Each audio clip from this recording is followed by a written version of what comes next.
तो hello guys, हम पहुंच चुके हैं यहाँ पर अंबिकापुर के मेन पार्ट की, जहाँ पर हम सबसे पहले घूमने वाले हैं टिनटिनी पत्थर। तो हम सुबह यहाँ 5 बजे पहुँच चुके थे और हमने सुबह 5 बजे ही टिनटिनी पत्थर घूमने का प्लान बनाया और हम निकले।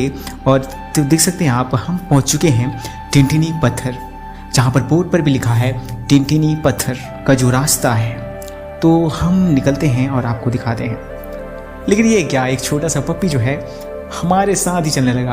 और आप सभी को बता दूं कि जब तक हम यहाँ इस टिनटिनी पत्थर को देख रहे थे, यह पप्पी जो है हमारे साथ ही रहा। और तो हम यहाँ पहुँच चुके हैं, लेकिन हमारे दोस्तों ने पहले से टिनटिनी पत्थर को ढूंढ कर रखा था और वे जो है बजा कर उसका साउंड सुन रहे थे।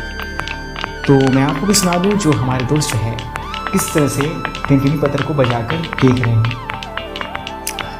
तो इसी के साथ हम टिनटिनी पत्थर घूम चुके हैं। अब घूमने के लिए जाते हैं नेक्स्ट जो प्लेस है मेन पार्ट। तो गाइस, हम पहुंच चुके हैं हमारे नेक्स्ट स्पॉट की ओर, जिसे हम उछलती ज़मीन, जलजली और दलदली भी कहते हैं। तो देख सकते हैं हम पहुंच चुके हैं यहाँ पर बोर्ड लगा है मेन पार्ट अंबिकापुर, मंडल अंबिकापुर, उछलती ज़मीन। तो हम जो यहाँ पर पर्सन 20 रुपये चार्ज लिया जाता है, इसके बाद ही अंदर जाने दिया जाता है। तो हमने 20 रुपीज़ पर पर्सन दिए और हम निकल चुके हैं अपने दोस्तों के साथ अंदर। तो अंदर निकल कर आप देख सकते हैं सभी दोस्त और मैं भी उनके साथ यहाँ पर जंप करके उछलकर इस उछलती ज़मीन का आनंद लेने की कोशिश कर रहे हैं। तो आप देख सकते हैं किस तरह से जो है यह ज़मीन जो है उछलती हुई दिखती है, प्रतीत होती है। इसी के साथ हम जो है उछलती ज़मीन कि इस दृश्य को देखकर आगे बढ़ते हैं। इसके बाद आप उछलती ज़मीन के इस जगह से आगे बढ़ते हैं तो आगे जो है ये फॉरेस्ट जो है बड़ा ही अच्छा ही दिखाई देता है कि ये नेचर को बहुत अच्छी तरह से प्रस्तुत करता है। आप सभी को मैं दिखा दूं कि किस तरह से ये जंगल जो है, ये फॉरेस्ट जो है, हम निकल चुके हैं फिश पॉइंट की ओर बाय रोड। आप देख सकते हैं किस तरह के ये जंगल है, फॉरेस्ट है और इस रास्ते हम निकल रहे हैं फिश पॉइंट। तो गाइज, हम पहुंच चुके हैं उस फिश पॉइंट की जगह जहां से हमें फिश पॉइंट के लिए चल कर जाना पड़ेगा। तो हम यहाँ पर चल कर जा रहे हैं फिश पॉइंट को देखने के लिए।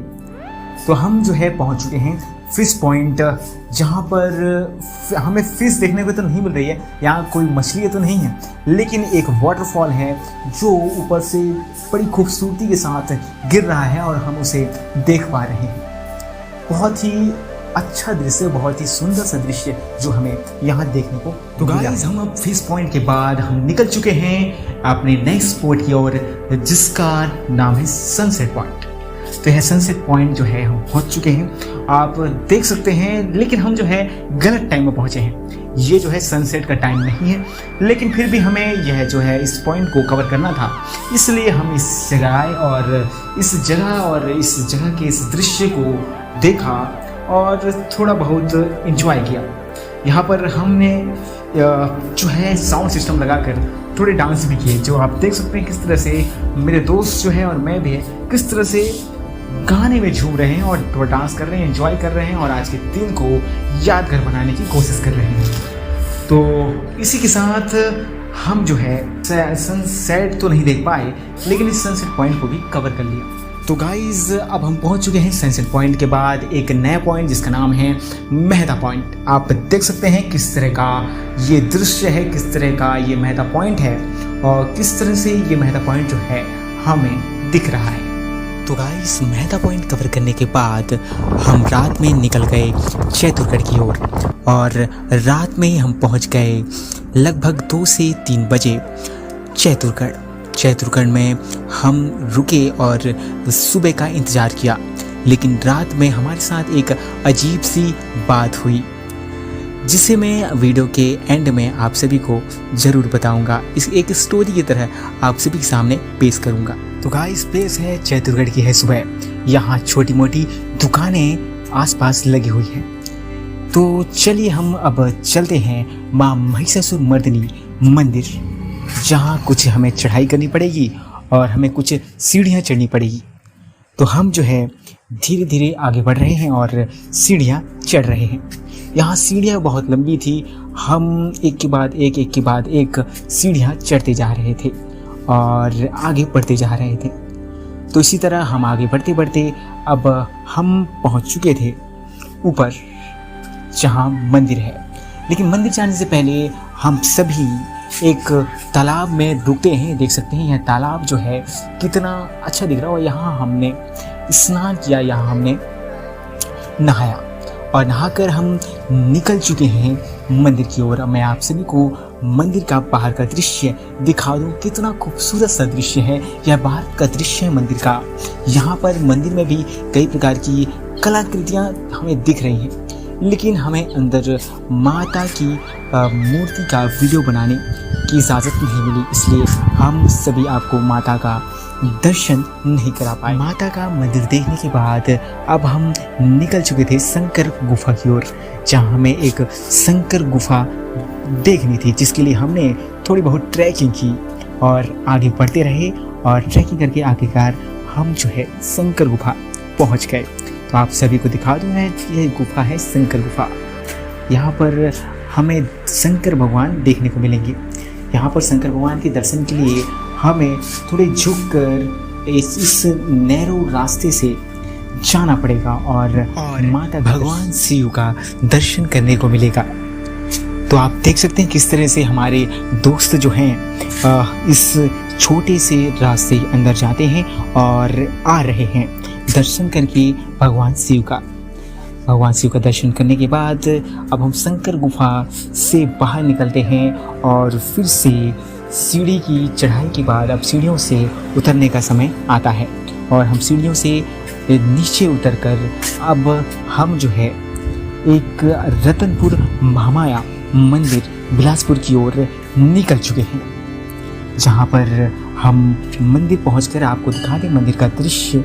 यहाँ पर मंदिर के अंदर और मंदिर के प्रांगण में हमें वीडियो बनाने से मना कर दिया गया, लेकिन हम जो है आपको बाहर का दृश्य अवश्य दिखाएंगे।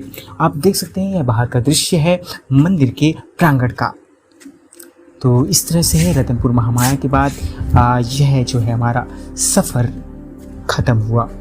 लेकिन जैसे कि मैंने आपको कहा था कि उस चैतुर्गढ़ की रात को हमारे साथ कौन सी अजीब सी बात हुई थी, तो मैं आप सभी के सामने पेश करना चाहूँगा। तो उस रात क्या हुआ था ये मैं आप सभी को बताना चाहूँगा कि हम जो है रात को 2 बजे पहुँच गए और हम गाड़ी से हमारे पैरों में जकड़न जैसी होने लगी थी। तो हम 2 लोग मेरे दोस्त के साथ हम नीचे उतरते हैं और थोड़ा बाहर सैर करने का सोचते हैं। तो हमने 2-3 बजे बाहर निकला और थोड़ा सैर करने का सोचा और इधर उधर टहलने लगे।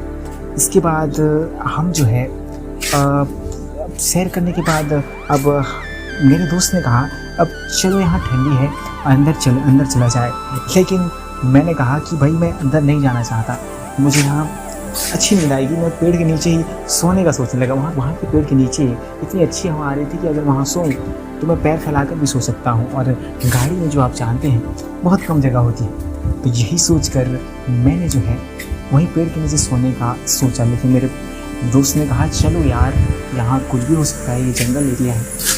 तो फिर भी मैंने उसका बात नहीं माना और उसी पेड़ के नीचे सोने की कोशिश की। लेकिन कुछ समय सोने के बाद मेरा दोस्त तो गाड़ी के अंदर जा चुका था, लेकिन अब मुझे लगने लगा कि अब थोड़ा टहल लिया जाए, क्योंकि ठंडी जो है बढ़ रही थी। तो मैं थोड़ा टहलने लगा और अब ठंडी के कारण मैं हमारे ड्राइवर भैया के जो है सामने गया, जो हमारे ड्राइवर थे गाड़ी के, वहाँ जाकर ड्राइवर भैया के पास गया और ड्राइवर भैया ने जो है खिड़की खोल रखा था, तो उस पर अपना सिर रखकर सोने की कोशिश की।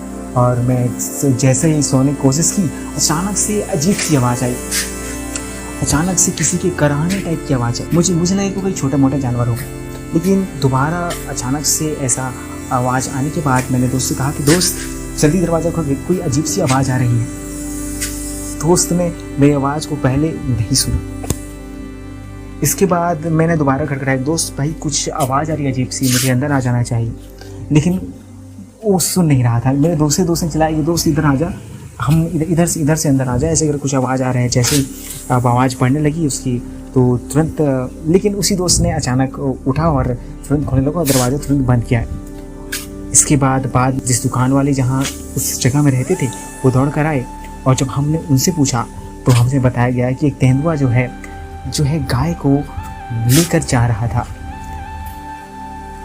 तो हमारे बीच जो है एक बड़ा खौफ सा माहौल हो गया कि अगर मैं बाहर रहता तो मेरे साथ जो है कुछ भी हो सकता था, कोई हादसा भी हो सकता था, क्योंकि तेंदुआ बाहर था। ये एक हादसे वाली बात थी जो आप सभी के सामने मैंने शेयर करना चाहा। तो इसी के साथ आज के इस ब्लॉग को मैं कंप्लीट करता हूँ। इसी तरह के ब्लॉग के लिए आप मेरे साथ बने रहें। मैं अमर गौतम आप सभी से विदा लेता हूँ। जय हिंद, जय भारत, जय छत्तीसगढ़।